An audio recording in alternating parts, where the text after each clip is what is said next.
وقال تعالى في حج ولله على الناس حج البيت من استطاع إليه سبيلا উম্মত মুহাম্মাদের জন্য জীবনে একবার মক্কাতুল মুকাররমায় যাওয়া, কাবা জিয়ারত করা, উম্মত কাবা শরীফে আপনাকে আমাকে প্রদর্শন করা এবং রাসূল পাক সাল্লাল্লাহু আলাইহি সাল্লামের রওজা মোবারক জিয়ারত করা, এটা উম্মত মুহাম্মাদের জন্য জীবনে একবার হলো ফরজ। কয়বার ফরজ?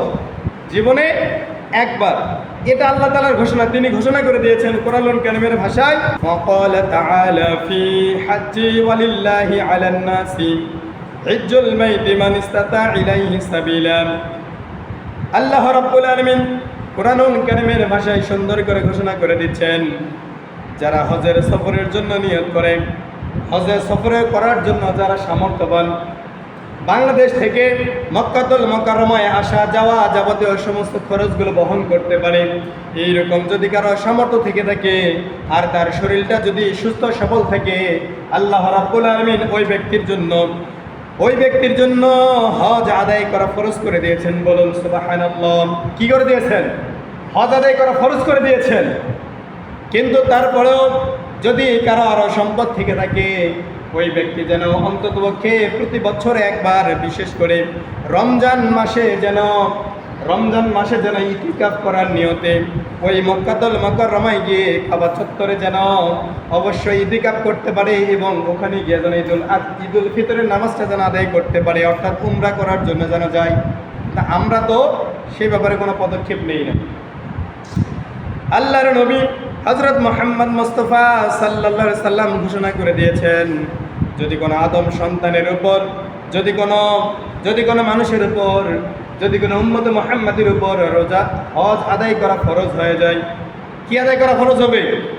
হজ আদায় করা যদি ফরজ হয়ে যায়, ওই ব্যক্তি সম্পদ আছে, শরীর সুস্থ আছে, কিন্তু হজ আদায় করলো না, আল্লাহর রাসূল ঘোষণা করে দিয়েছেন ওই ব্যক্তি ইহুদি হয়ে মারা যাবে, না খ্রিস্টান হয়ে মারা যাবে, নাকি বেঈমান হয়ে মারা যাবে, এই ব্যাপারে আল্লাহর নবী কোনো পদক্ষেপ গ্রহণ করবেন? কোনো পদক্ষেপ নেবেন না।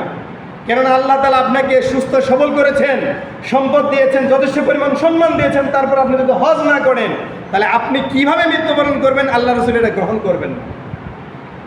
সম্মানিত ভাইরা আমার, আল্লাহ রাব্বুল আলামিন ঘোষণা করে দিলেন তারাই হজে যেতে পারবে না যাদের ব্যাপারে প্রকাশ্য কোনো বাধা থাকতে পারে, যাদের ব্যাপারে এই মহল্লার, এই দেশের, এই রাষ্ট্রের যদি কোনো অত্যাচারের শাসক থেকে থাকে, অথবা এমন কোনো রোগাক্রান্ত হয়েছে, আমার ধন সম্পদ আছে কিন্তু আমি শারীরিকভাবে সুস্থ নয়, এই সকল ব্যক্তিদের জন্য আল্লাহ রাব্বুল আলামিন হজটাকে কিছু মওকুফ করে দিয়েছেন। কিন্তু সুস্থ সবল মস্তিষ্ক সম্পন্ন ব্যক্তি, সম্পদওয়ালা, সামর্থ্যওয়ালা ব্যক্তি, এই সকল ব্যক্তিদের জন্য আল্লাহ তাআলা অবশ্যই হজ আদায় করা ফরজ করে দিয়েছেন। বলুন সুবহানাল্লাহ। আল্লাহর নবী আরো ঘোষণা করে দিয়েছেন, মান হাজ্জা লিল্লাহি ফালাম ইয়ারফাস ওয়া লাম ইয়াফসুক রাজআ কায়াউমিন ওয়ালাদাতহু উম্মুহু। আল্লাহর নবী হযরত মুহাম্মদ মুস্তাফা সাল্লাল্লাহু আলাইহি সাল্লাম ঘোষণা করে দিয়েছেন, যদি কোনো আদম সন্তান হালাল টাকা নিয়ে, হালাল নিয়ত নিয়ে, হালাল মোতাবেক যদি হজের যাবতীয় সমস্ত কার্যাদি যদি সম্পন্ন করতে পারে, ওই ব্যক্তির ব্যাপারে আল্লাহ রাসূল ঘোষণা করে দিয়েছেন, ওই ব্যক্তি হলো ওই ব্যক্তির মতো যে ব্যক্তি সবেমাত্র তার মাতৃগর্ভ থেকে দুনিয়ার বুকে ভূমিষ্ঠ হলো। বলুন সুবহানাল্লাহ। তাহলে আল্লাহ রাসূল ঘোষণা করলেন, যদি কোনো আদম সন্তান হজ করার জন্য আল্লাহর ঘর বাইতুল্লাহ শরীফ জিয়ারত করার জন্য গেল, ওখানে যায় কোনো বেহায়াপনা করলো না, কোনো হজের কার্যাদি অসমাপ্ত রাখলো না, কোনো খারাপ কাজ করলো না, কোনো গুনার কাজ করলো না, ওই ব্যক্তির হজটা আল্লাহ রাব্বুল আলামিন মাবরুর হজ হিসেবে কবুল করে নিলেন। বলুন সুবহানাল্লাহ। আল্লাহর নবী হযরত মুহাম্মদ মুস্তাফা সাল্লাল্লাহু আলাইহি সাল্লাম জীবদ্দশায় মাত্র চারটি উমরা আদায় করেছিলেন আর মাত্র একটি হজ আদায় করেছিলেন।